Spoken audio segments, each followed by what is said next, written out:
안녕하세요. 발빠른 시황의 이석우입니다. 네, 오늘 우리나라 증시 전약 후 강의 흐름으로 마무리 지었습니다. 그리고 나름 미국 시장이 하락했는데도 불구하고 시작하면서 들어올리는 흐름은 다소 긍정적으로 평가할 수 있는 부분이라고 할 수 있겠습니다. 자, 이러한 부분은 주변 증시 상황과 더불어서 우리나라 증시 상황을 엮어서 생각을 해야 되는데요. 그 부분 하나씩 살펴보도록 하죠. 우리 미국 증시 1% 내외의 하락 마감했습니다. 보시면은요, 다우 지수 1%, S&P 1%, 나스닥 0.68% 하락을 했는데요. 여기에는 연준 위원들의 긴축 발언, 이게 계속 진행된다는 거, 그리고 고용지표, 이것이 하나 발표가 되는데 별로 안 좋겠는데 오늘 밤에 또 발표가 되는데 이게 부담스럽다. 그러면서 차익 매물이 나와서 하락했는데 바닥은 턴한 것 같습니다. 5일선이 기어 올라오고 있는데요. 오늘 밤에 혹은 월요일 밤에 조금 하락하더라도 튕겨맞고 다시 올라갈 수 있지 않을까라는 가능성이 좀 더 커 보입니다. 그런 점에서 우리나라 증시는 약간은 눈치 보는 흐름이었는데요. 그런데 제가 생각하기에 지난주 금요일이고요. 이번 주 월요일입니다. 화요일이죠. 이번 주 오늘 금요일이고요. 다음 주 월요일은 휴장이고요. 화요일 날 진행되는데 이때와 비슷하게 움직이지 않을까라고 저는 생각이 되네요. 그 이유 첫 번째 내용으로 보면은요. 공매도 금지 가능성, 정부에서 요거를 갖다가 이거 좀 문제가 한 번 더 증시에 변동성이 생기면 공매도 금지 가능성을 내비쳤습니다. 거기다가 증안기금, 증안펀드라고 하죠. 증시 안정화 기금 펀드, 바로 그 부분이 지금 이번 달 중에 발의를 하면서 행동을 하겠다고 하죠. 그렇다면은 하방 경직성, 위로 땡기지는 못해요. 그런 기금에서 매수하는 거는 위로 막 쳐올리면서 하는 게 아니거든요. 떨어질 때 저가에서 매수. 그래서 제한적인 하락을 보여줄 가능성, 그렇다면은 투자자 입장에서는 조금 안심할 수 있는 영역에 돌입하는 거겠죠. 그러면서 들어올린 상황이라고 보시는 것이 맞을 것 같아요. 왜 그랬을까? 하나 보면은요, 대만 증시는 오늘 보시면은 지금 현재 거의 마무리 단계에 있는데 1.3% 쭉 하락해서 떨어졌어요. 물론 중국 증시는 아직 개장을 안 했고 다음 주에 개장하는데 홍콩 증시도 마찬가지 쭉 떨어져서 시작했어요. 우리나라만 무슨 통뼈인가요? 우리나라만 양봉으로 들어 올렸고요. 코스닥 지수도 한번 같이 보시죠. 약간 떨어졌는데 위치적으로 보면은 어제 그제 고점까지 올라갔다가 오늘 소폭 하락이죠. 그리고 코스피는 양봉이면서 거의 비슷한 위치에 갖다 놨다는 점에서 놓고 보면은요, 앞서 말씀드렸었던 그런 호재거리도 있다라는 것이 수급 주체에서도 나타나는 것 같아요. 보시면은요, 외국인이 거래소에서 1,000억 매수로 돌아섰고요. 장중에는 매도였거든요. 선물은 계속 매수하다가 4,000억 넘게 5,000억 정도 매수하다가 반절 정도 줄였지만은 선물 매수가 계속 들어오고 옵션 포지션도 다시 풋옵션 매도가 진행되고 있습니다. 콜옵션 매수가 진행되고요.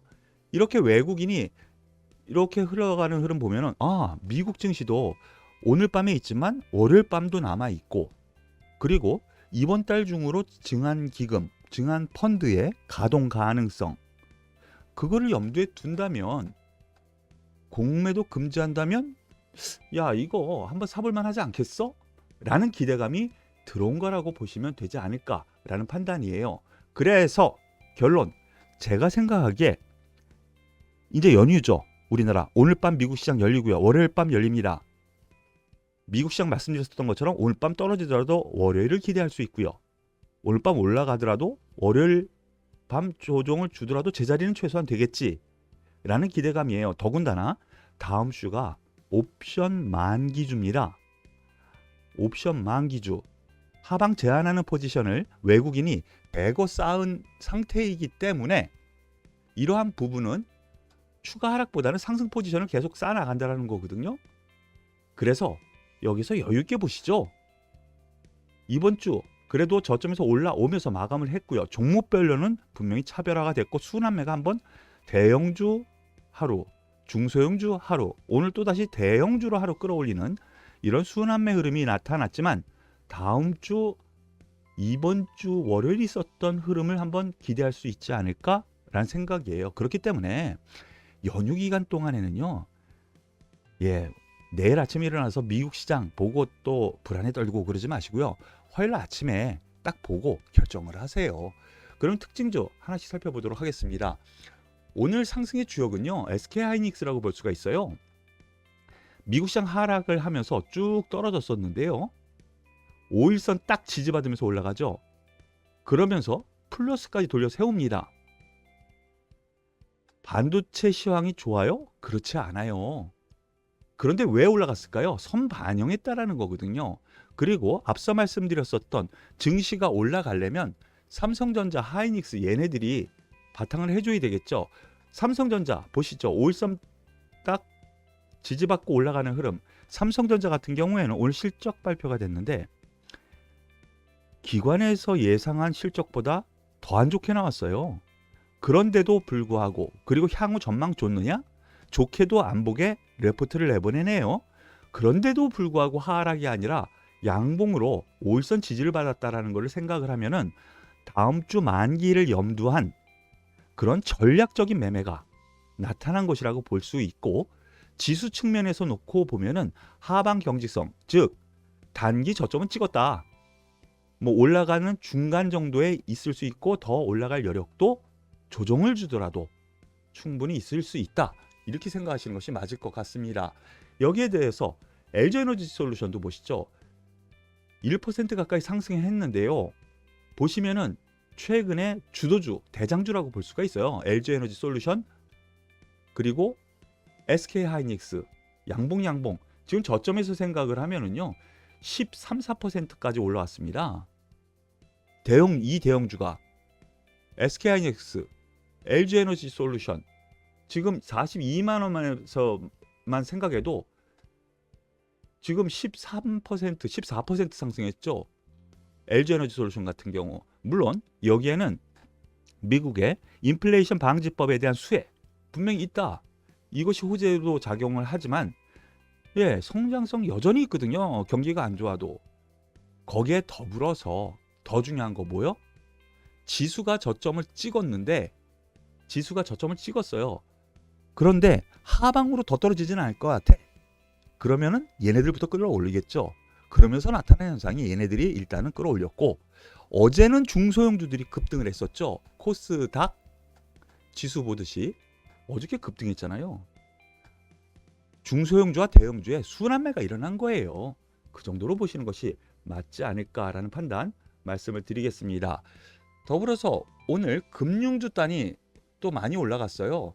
삼성화재 3.4%, 삼성생명 4.6%, 신한지주 2%, 우리금융 2.7%, 금융주들이 올라갔어요. 그런데 별로 이렇게 흐름상으로는 좋지는 않죠. 전반적으로 보면은요. 은행주, 우리금융, 신한지주, KB금융까지 볼까요? 저점에서 이제 올라오는 흐름이 있고요. 이제 올라온 거죠. 이제 삼성생명 보시죠. 삼성생명 보험주가 오히려 좀 더 낫죠. 흐름상으로는 삼성화재 보험주가 조금 더 나아요.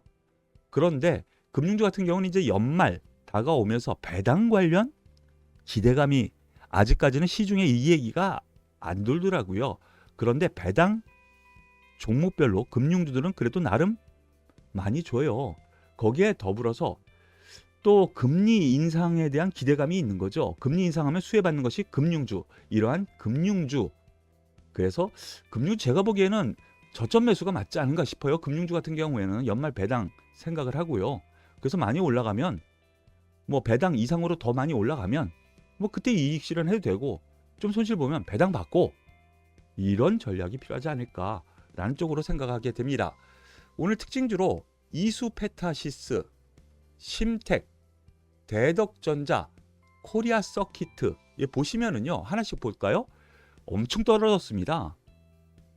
회로 기판 해가지고 엄청나게 또 많이 올라갔었는데 4월달 뭐 단기 고점 치고요, 쫙 빠져가지고 제자리 왔어요. 고점 35,000원에서 생각하면 반토막 이상 났죠. 그리고 대덕전자도 한번 보시죠. 34,000원에서 생각을 하면은요, 이제 올라오는 거거든요. 대덕전자, 심택 58,000원에서 생각을 하면은 거의 6만원이죠. 반토막 났어요. 이 실적 좋고 저평가라는 종목들, 이수페타시스 8,700원에서 생각을 하면 반토막이에요. 회로기판 관련해가지고 DDR5 수혜 그동안 얘기가 되면서 지금 4월 중순까지는 많이 올라갔어요. 그런데 이것이 자꾸 뒤늦게 뭐 이렇게 이슈가 안 나오다 보니까 계속 떨어진 거거든요. 시장도 안 좋고 IT 전반적으로 안 좋고. 그런데 오늘 새로운 이슈가 나왔죠. 인텔에서 기업용 CPU 사파이어 래피즈라는 CPU 출시를 할 것 같다. 임박했다. 바로 이러한 뉴스가 나왔습니다. 이러한 CPU, 새로운 CPU가 나오면 메모리, 이 DDR5가 다시 또 수요가 늘어나면서 가격이 바닥에서 턴할 가능성이 있지 않을까라는 기대감이 나오는 겁니다. 그러면서 이들 종목군들 올라갔는데요. 실적이 요번 분기에도 되게 좋다고 하네요. 기관에서 나오는 얘기예요. 이거는요. 심택 같은 경우에도 저평가이면서 실적도 되게 좋게 나올 것 같다. 근데 주가만 떨어졌어. 대덕전자 마찬가지. 주가만 떨어졌어. 제자리 찾는 과정이라고 보셔야 될 것 같고요. 이수페타시스 같은 맥락으로 다 생각하셔야 됩니다. 바닥권에서 이제 올라오는 거죠. 물론 삼성전자, 하이닉스 이거와 연동해서 생각을 하면은요, 거의 비슷한 맥락의 테마로 IT, 반도체 관련주로 움직였다. 이렇게 생각하실 수 있는 부분이니까 이 부분까지 참고하셔서 보시면 될 것 같네요. 물론 이외에 뭐 하락 종목도 있고 특징주, 급등한 종목도 있지만은요, 시장과 더불어서 움직이는 주도 관점의 종목군들에 대해서 오늘 소개해 드렸으니까 이 부분 참고하시길 바라겠고요. 다시 한번 첨언해서 말씀을 드릴게요. 외국인 기관 모두 바로 지난주 금요일 그리고 이번 주 월요일 이런 현상이 오늘 그리고 다음 주에도 있지 않을까라는 기대감에 매매가 나타나면서 오늘 시초가 저가로 양봉을 뽑은 거라고 저는 생각이 되네요. 미국 시장 오늘 밤에 조정을 보이더라도 너무 낙담 마시고요. 우리나라 증시 월요일날 쉬죠. 그 효과로 인해서 우리나라 화요일장 기대해 볼 만하다라는 점 말씀을 드리면서 오늘 여기서 마무리 짓도록 하겠습니다. 여러분 힘내시고요. 오랜만에 한 말씀 드릴까요? 투자는요, 희망을 먹고 사는 겁니다. 한번 쫄면은 다시 투자에 힘, 용기를 못 내거든요. 그러니까 다들 힘내시고요. 쫄지 마! 한 말씀 드리면서 여기서 마무리 짓도록 하겠습니다. 도움이 되셨다면 구독, 좋아요, 그리고 응원의 댓글 꼭 부탁드리겠습니다. 수고하셨습니다.